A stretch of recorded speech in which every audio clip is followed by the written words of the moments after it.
بسم الله الرحمن الرحيم. متابعينا متابعي العاب القوى المصريه على هامش بطوله الجمهوريه الالعاب القوى الكبار، لنا لقاء مع كابتن راشد احمد عضو مجلس اداره الاتحاد المصري لالعاب القوى. كابتن راشد اهلا بحضرتك. اهلا وسهلا بك كابتن اسامه، وطبعا هنثني عليك فوق ما تتخيل يعني كتير عليا مجهود مشكور طبعا من اللي انت بتعمله واحنا بنتابع العاب القوى من خلالك.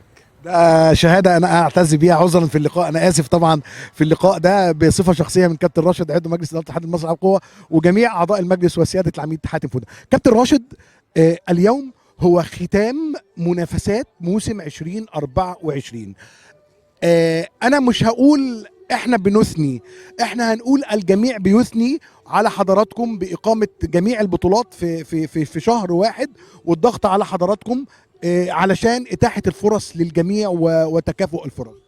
والله احنا هنقول الحمد لله ان ربنا وفقنا وعرفنا ان نرضي جميع الأندية وجميع المدربين، وإن احنا نقوم بالعمل ده في شهر على مدار متواصل تعب وإرهاق للأندية وللاتحاد وكل حاجة. بس طبعا احنا بصينا لمصلحة الولاد في الأول وفي الآخر، طبعا مصلحة المدربين مصلحة الأندية، والحمد لله توفقنا. وطبعا كل سنة وانتم طيبين، بداية موسم جديد، وإن شاء الله الموسم اللي جاي يكون أفضل وأحسن من كل حاجة من اللي فات كله إن شاء الله. كابتن راشد، شايفين حماس من قبل مجلس حضراتكم برئاسة سيادة العميد حاتم فودة، حماس وواضح جدا لدى الجميع.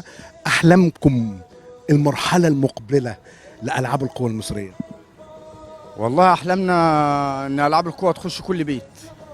أحلامنا إن ألعاب القوى المصرية يكون ليها تصنيفات ومكان في الأولمبياد، سواء في 26 أو 28 بلوس أنجلوس، وإن شاء الله هيكون فتحة خير وبداية خير بإذن الله.